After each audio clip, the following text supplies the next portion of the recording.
Hey gang, welcome back to Joe Daddy's Garage. Today's video, I need to work on a new gauge cluster because what I have for Jade, it isn't going to work. There's really not much here that I feel like I want to use. So I have a new setup that I'm going to put together. I have a new bezel and I have some Dakota Digital gauges. So hopefully I can get all this put together and show you how to do it. So when I got the car, this box was in it. And yeah, it's just a bunch of stuff. Not in the best of shape. Chrome is bad. Really not very usable. This one, I think this is a 67 setup. I believe that's the difference between the two is the finish. I could be wrong. They interchange though. Inside, there's what's left of the gauge cluster. I don't know what the plan was. I think they had tried to, or wanted to reface all the gauges and stuff. So there's a fuel gauge. Oh yeah, it looks like they did. So they started to put white face gauges or covers on these because there's a little piece of plastic on that. So there's that. There, I don't know if that's a temperature gauge. Okay, there's a fuel alternator cover. Variety of pieces. Hey, I need that. There's another one. So a whole bunch of pieces and parts in here, and I don't know how much of this I could even use. Oh, there's another white face. Looks like they were gonna modify everything and kind of change their mind. So let me take a look at what I can and can't use, but for now I'm not going to worry about it. What I have is a brand new bezel that I got from NPD. So I'm going to start with that. And in this box is the Dakota Digital Gauge Kit. So we'll have to, it's a VHX gauge system. So I'll have to get all this out and try to fit it into the new bezel. So let's get started. I kind of feel like I'm already at a disadvantage because you know, this being all taken apart, I know that this component, the main frame, is part of the assembly whenever you want to put everything back together. And I wanted to just try to make sure that the new bezel would fit. And it does. I had to play with it a little bit on this end. There's some pins that interact with the cutout right here. I don't know if you can see that or not. But there's a cutout and there's some little pins on the bezel that stick up right here. Maybe you can see that. Anyway, those interact. So it looks like it's going to fit. I have to stretch it just a little bit to get the pins to go in the holes or in the cutouts, but I think it's going to work okay. So again, I'm kind of, this may be a little confusing because if you're doing one of these, hopefully you have this already all put together and you don't have to worry about it. But I'm going to have to kind of backtrack and figure things out as I go. You know, I have to give them some credit though. Ford, that is. If you look at the back of this, it actually has stamped into it the color for the wiring. So there's a yellow, there's a red. Over here it says red with white stripe, white, or I mean black with white stripe. That says white with blue stripe, green, white. So they did a good job, at least, of helping you identify where things would go when you took it, if you took it apart. You know. Now, again, I don't know what I'm going to need to use from this. Inside of the box for the Dakota Digital is, okay, so that's some sort of plate. I don't know if it fills in some gaps. Oh, okay. This has your little LED turn signal indicators. I did see something about that where you could upgrade the bulbs to a turn signal indicator. As you can see, I've got the tack that I'm using, speedo. This is the control module. This is a pack with wiring and sensor, connectors. This pack, I don't know yet, and I haven't cut it open yet, but there's an oil pressure gauge, fuel gauge, and temperature gauge. So I'm going to leave those in the plastic and just set these aside for the moment. In this bag, it's a speed sensor adapter for the speedometer. Some screws, hardware, that's good, because I'm probably going to need that. Those look like, those are probably the plug-ins for those little turn signals. There's a little plug there. Looks like it goes in the back of that. Little plug here. Good, good, good. Maybe maybe that helps you with some instructions there. A little code reader, and of course some stickers. And I don't know what this is just yet. Oh, it's got a switch. Looks like a 3-way switch. So we'll figure that out too. Tells you what you should get in the package: hardware kit, gauges, harness, blinker harnesses. That's what those two are. Sender pack, switch assembly, Cat 5 cable control box, and forward speed adapter. So that's all there. Now I'm just going to kind of go over this quickly, because it says here installation: remove the stock gauges from the dash, save this hardware, remove the 9 screws holding the gauge to the bezel on the back of the system, and the 2 screws that secure the wiper switch. The wiper switch will be reused when the Dakota Digital system is in place. If you're using the existing bezel, remove the stock gauges, separator plates, and lenses from the bezel. The only items to be used is the original front bezel. This is compatible with new reproduction bezels. Okay. You'll be left with a bare bezel containing only the turn signal indicator lenses. You know what? Maybe I don't need this at all. Maybe I don't need that at all. That would be a big plus, because it looks like, again, I haven't read through these, but look at this. I just realized there's a bunch of screw holes in the bezel here. It looks like that's what they use. The stock indicators for brake and high beam will not be used. 2 small block-off plates are included. These carry engraved part numbers for brake and high beam respectively. RTV silicone works well to secure these plates. Be sure to glue the pieces with the textured side down to ensure the part numbers are not visible from the front side. Okay, so that's going to be in the kit. Place the gauges in the bezel and orientate each gauge to ensure they're properly aligned. Use the provided 2-inch screws and lock washers and mount the gauges in place. So that's what... Okay, so you're just using the bezel. Cluster should look like this. Mount the wiper switch to the ABS plastic panel. Lay the ABS panel over the back of the gauge cluster with the smooth side down and slip the wiper arm through. Okay. Alright. Well, that's making me feel better. So they're saying you don't need this. Good. At least that's what I'm seeing. Quick start guide. Shows you where all your stuff connects. I'm not going to read all that. Now this is pretty thick book. This has 38 pages. I'm not going to read all that. Not on camera anyway. Just information, because these kits, this is probably a universal manual for the VHX system, because this is showing you like 55 Chevy gauges, different stuff that you can use them on. There's your wiring diagram. Always fun. Okay, I'm not going to read all that. Right now I just want to get the gauge cluster assembled. So they have a speedometer on the right. If I flip this over, speedometer on this side, tachometer on this side.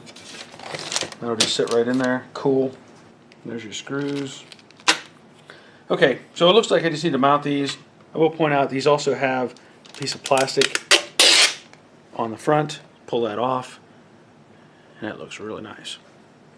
So I'm going to get these mounted, get all the gauges in here, and come back to it.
as I'm assembling this, I have indexed the speedometer and tach so that they're straight up.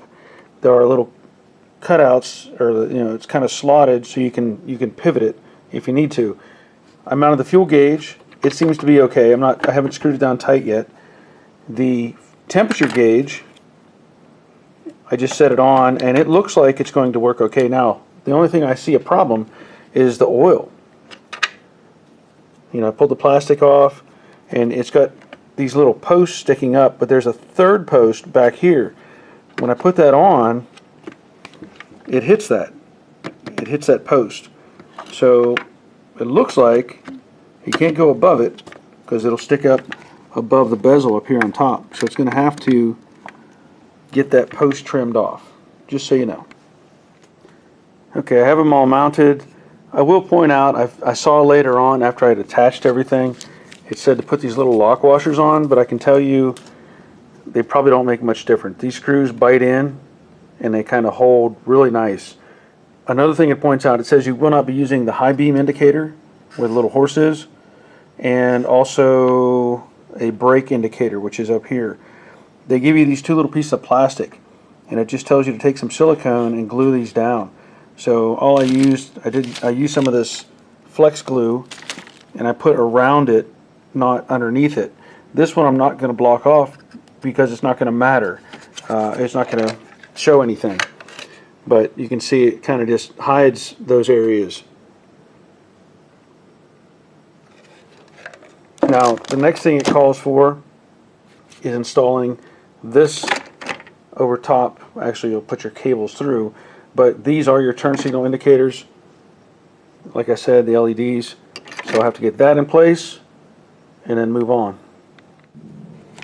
Just another footnote, I got ahead of myself and I mounted this thing down, and then I realized that the wiper switch has to bolt to this. I thought it would have had screws that went down into this panel. So once I figured that out, I took it back off because the switch, they tell you to mount it with provided little bolts, and there's some nuts, and of course the lock washers that are in the bag. So just a point. All right, everything is mounted, including the wiper switch over here. Seems to line up good. And the last thing they tell you to do, or show you in the instructions, at least at this point, is to connect all of the gauges to each other. So you can see in the picture there, it just talks about connecting these wire bundles. So looks pretty simple. There's not even a lock, it just slides together. Connect those.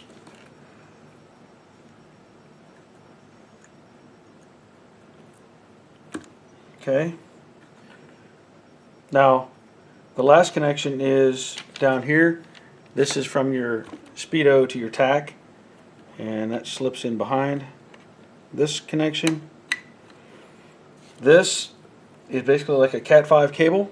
This is going to connect to your control box, and then you have your turn signals. It tells you can have two options for the turn signals, either in your dash, like factory, or within the VHX display.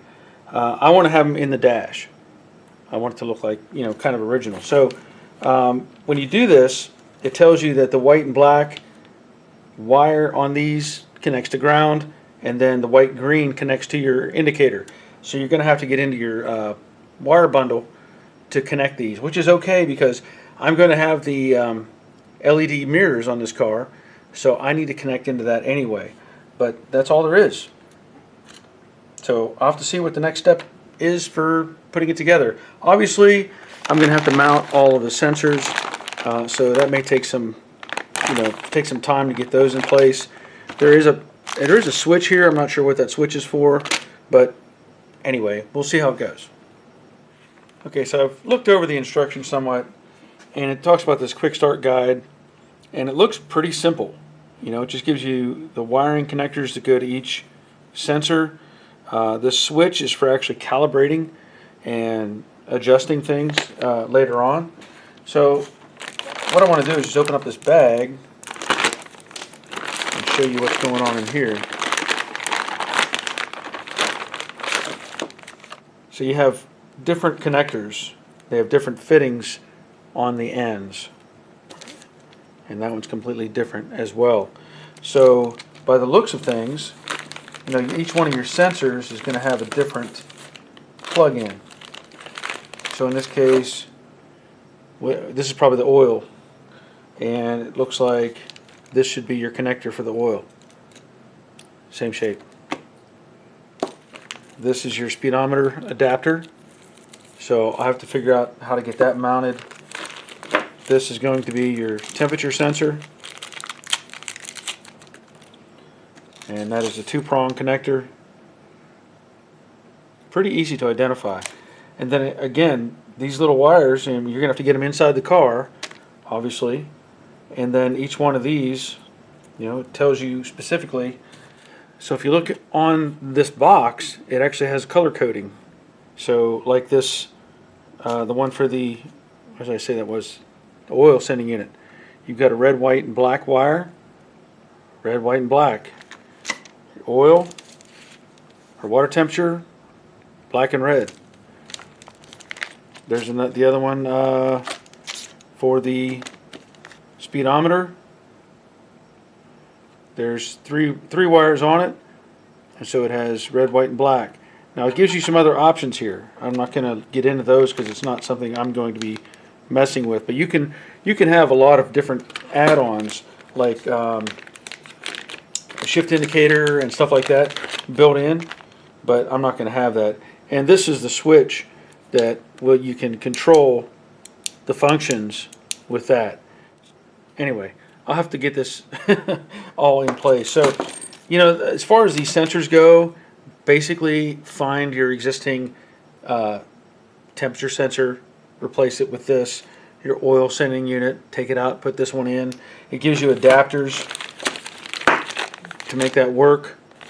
And then, of course, I'll have to mess with the speed unit. And that shouldn't be that complicated. It looks like it just threads on. So I'll get that in place and have to run all these wires. This is the cable for the speedometer. So anyway, let me get all this in place and then we'll continue on.